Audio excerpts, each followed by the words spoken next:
শোকবার্তা কুণাল ঘোষেরও, চিরশান্তিতে থাকুক, দীর্ঘকাল চিনি সাংবাদিক হিসেবে বা পরে রাজনৈতিক সহকর্মী হিসেবে। একটা সময় মমতাদির পরম অনুগত, দলের কঠিন সময়েও তৃণমূল ভবন আগলে পড়ে থাকতো, কর্মীদের সময় দিত, দিল্লির নির্ভরযোগ্য স্তম্ভ ছিল, বাংলা চিনত। পরে সময়ের সঙ্গে বদল, আমার রাজনৈতিক উচ্চাশা ছিল না, তবু রজ্জুতে সর্পভ্রম করে আমাকে বধ করার দরকার মনে করেছিল। আমার বিশ্বাসের মর্যাদা না দিয়ে আমাকে খাদের ধারে নিয়ে গিয়ে ঠেলে ফেলে দেওয়ার মূল কারিগর ছিল মুকুলদা।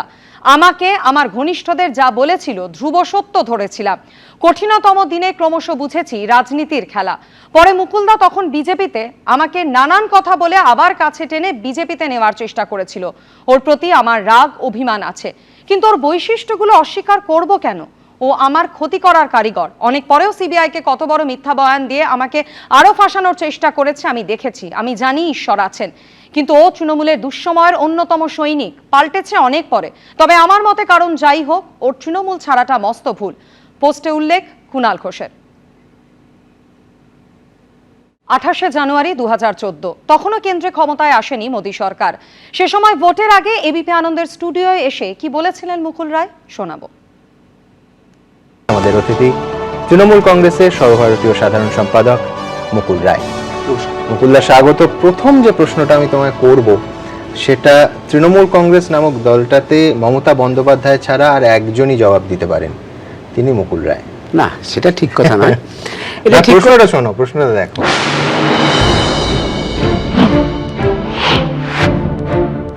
নরেন্দ্র মোদী এবং রাহুল গান্ধী, কাকে পছন্দ হচ্ছে 2014 লোকসভা নির্বাচনে? আমার তো একটাই পছন্দ, মমতা বন্দ্যোপাধ্যায়।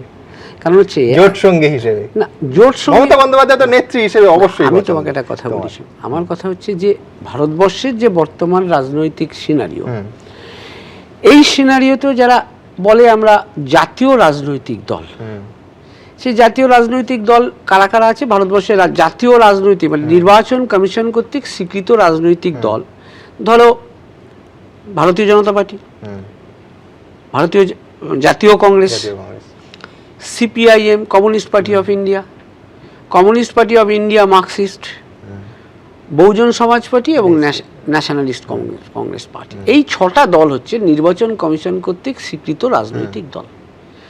এই মুহূর্তে আর যে 4টে রাজনৈতিক দল, তারাও ইরেলিভেন্ট হয়ে গেছে, তারা ন্যাশনাল পলিটিক্সে তাদের কোনো রেলিভেন্সি নেই, কারণ তারা সর্বভারতীয় ক্ষেত্রে দাঁড়িয়ে সেই জায়গাটা ধরে রাখতে পারছে না। বাকি দুজনকে, কংগ্রেস আর বিজেপি, তুমি নিশ্চয়ই একেবারে অপ্রাসঙ্গিক এই দুজনের বলতেও যেভাবে এগোচ্ছে, তাতে কিন্তু এরাও আগামী কয়েক বছরের মধ্যেও ভারতবর্ষের অপ্রাসঙ্গিক হয়ে যাচ্ছে। তুমি বলো, ভারতীয় জনতা পার্টি কটা রাজ্যে ক্ষমতায় আছে, ন্যাশনাল পার্টি বলে ক্লেম করছে।